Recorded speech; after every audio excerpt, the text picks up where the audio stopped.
HR online solution YouTube চ্যানেলে আপনাদের সকলকে স্বাগত জানাই। আজকের এই ভিডিওতে আলোচনা করব এসআইআর এর শুনানি পর্বে কাদের কখন কিভাবে ডাকা হবে এবং ডাকার পর আপনি কিভাবে প্রস্তুতি নেবেন এবং কী কী নথিপত্র আপনি নিয়ে যাবেন সেই সমস্ত তথ্য নিয়ে আলোচনা করব।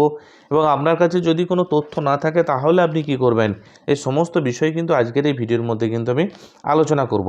তো দেখুন, সর্বপ্রথম দেখায় যে কাদের কখন কিভাবে ডাকা হবে সেটা, যে শুনানিতে কখন এবং কাকে ডাকা হয় সেটা একবার জেনে নিন।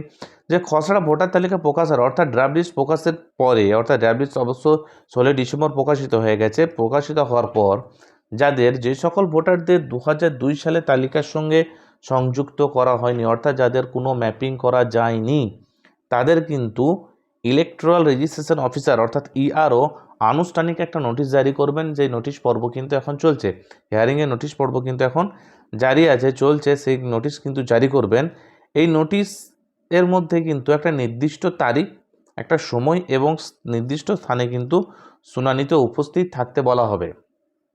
অর্থাৎ আপনাকে বলে দেওয়া হবে আপনাকে ব্লকে কিংবা এসডি অফিস বা ডিএম অফিস কোথায় আপনাকে যোগাযোগ করতে হবে, সেই সমস্ত তথ্য কিন্তু আপনাকে এখানে বলে দেওয়া হবে। 1950-এর 22 ধারা অনুযায়ী ইয়ারও কোনো নাম কাটার অর্থাৎ ইলেকট্রাল রেজিস্ট্রেশন অফিসার যিনি আছেন, তিনি আপনার নাম কাটার আগে সংশ্লিষ্ট ব্যক্তিকে যুক্তিসঙ্গত কারণ শোনানোর সুযোগ দিতে বাধ্য থাকবে। অর্থাৎ আপনাকে নির্দিষ্ট নথিপত্র পেশ করার একটা লম্বা সময় দেওয়া হবে। এবং শুনানিতে কাদের ডাকা হতে পারে সেইটা দেখুন। যারা অর্থাৎ 2002 সালে তালিকার সঙ্গে কোনো ম্যাচ হয়নি। দেখুন, আমি আবার একটা মার্কিং করে দেখিয়ে দিচ্ছি। যাদের 2002 সালে তালিকার সঙ্গে কোনো ম্যাচ হয়নি, অর্থাৎ তার বাবার নাম খুঁজে পাওয়া যায়নি, বাবার নাম, মায়ের নাম বা আত্মীয় স্বজনের বা নিজস্ব নাম না দিয়ে কোনো 2002 সালে তাদের কোনো নাম ছিল না, সেই সমস্ত ব্যক্তিদেরকে কিন্তু এসআইআরের যে নোটিশ আছে সেই নোটিশ কিন্তু যাবে এবং তাদেরকে নির্দিষ্ট তারিখে কিন্তু হিয়ারিংয়ে যেতে হবে, শুনানিতে তাকে কিন্তু থাকতে হবে।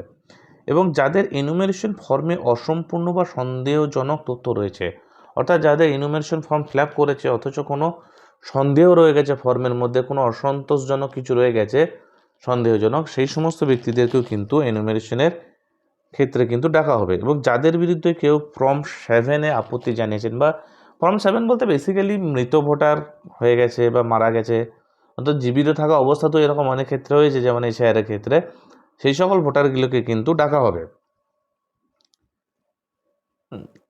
এবারে দেখুন, আছে নতুন যুক্ত হওয়া ভোটার, অর্থাৎ 17 বছর পূর্ণ হয়েছে যাদের, অর্থাৎ আপনার নতুন ভোটার হয়েছে কিন্তু আপনার কাছে এসআইআর ফর্ম আসেনি, এসআইআর ফর্ম আপনার কাছে আসেনি, হয়তো এসআইআর পর্বর আগে আপনারা অনলাইনে আবেদন করেছিলেন, সেই আবেদনের ক্ষেত্রে আপনার ভোটার কার্ড হয়ে গেছে, সেই ক্ষেত্রে কিন্তু আপনাদেরকে এখানে হিয়ারিংয়ে নোটিশ দেওয়া হবে। ইয়ারও কিন্তু আপনাকে হিয়ারিংয়ে নোটিশ দেবে, যে সময়ে যে নির্দিষ্ট তারিখে কিন্তু আপনাকে সেইখানে হাজির থাকতে হবে। এবং ইয়ারও যদি নিজ প্রয়োজনে মনে করেন কোনো ভোটারকে, মানে কোনো সন্দেহ আছে, নামের স্পেলিং ভুল বা বাবা মায়ের কোনো কিছু যদি ভুল তথ্য পেয়ে থাকে ম্যাপিংয়ের ক্ষেত্রে, তাহলে কিন্তু আপনাকে ইয়ারও চাইলে কিন্তু আপনাকে নোটিশ দেবে, এসআইআরের নোটিশ কিন্তু আপনাকে দেবে। এবং আপনাকে যখন নোটিশ দেবে, সেই নোটিশে প্রয়োজনীয় তথ্য অনুযায়ী 12টি নথি কিন্তু আপনাকে এই জায়গায় কিন্তু হাজির রাখতে হবে। কী কী নথি নিয়ে যেতে হবে এই নিয়ে আপনাদেরকে আমি একটা ভিডিও দেখেছি, ডেসক্রিপশনে সেই লিঙ্কটা আমি দিয়ে দেবো, আপনাদেরকে দেখে নেবেন। এবং শুনানিতে যাওয়ার আগের প্রস্তুতি কী আছে, শুনানিতে সফল হওয়ার জন্য যথাযথ প্রস্তুতি অত্যন্ত জরুরি। তার জন্য নিচের যে পদক্ষেপগুলি দিয়েছি সেগুলো একবার দেখুন। তো আপনাদেরকে সাথে করে কিছু তথ্য তো নিয়ে যেতে হবে, সে আগের তথ্যগুলো আমি দেখিয়েছিলাম, সেই তথ্যগুলি নিয়ে যেতে হবে। সেই তথ্যগুলি ছাড়া আপনাদেরকে কী নিয়ে যেতে হবে সেগুলো আমি আপনাদেরকে দেখাচ্ছি। দেখুন, সাথে নিয়ে যেতে হবে বিএলও দেওয়া স্ট্যাম্পযুক্ত যে ইনফরমেশন ফর্মে রসিদ, অর্থাৎ আপনাকে যে ফর্ম দেওয়া হয়েছিল দুটো করে, একটা ফর্ম বিএলও সাহেব জমা নিয়েছিলেন এবং আর একটা ফর্ম আপনাদেরকে বিএলও সাহেব রিসিভ করে স্ট্যাম্প দিয়ে আপনাকে দিয়ে দিয়েছিলেন, সেই স্ট্যাম্পযুক্ত ফর্মটি কিন্তু আপনাকে নিয়ে যেতে হবে সাথে করে। 2 নম্বর আছে, দেখুন, বর্তমান ভোটার আইডি কার্ড, অর্থাৎ বর্তমানে আপনার কাছে যে ভোটার কার্ডটি আছে সে ভোটার কার্ডটি কিন্তু আপনাকে সাথে করে নিয়ে যেতে হবে। এবং 12টি নথির মধ্যে কমপক্ষে একটি নথি নিয়ে কিন্তু আপনাকে হাজির থাকতে হবে।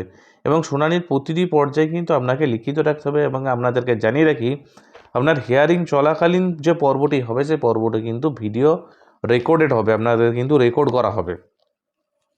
এবং আপনার কাছে যদি কোনো তথ্য না থাকে, এক্ষেত্রে এসআইআরের একটি সবচাইতে বিতর্ক দিক হচ্ছে যদি কোনো নথি যদি না থাকে, সেক্ষেত্রে অনেক সাধারণ নাগরিক, বিশেষ প্রান্তিক সম্প্রদায়, মহিলা এবং দরিদ্রের কাছে এই 12টি নথি নাও থাকতে পারে।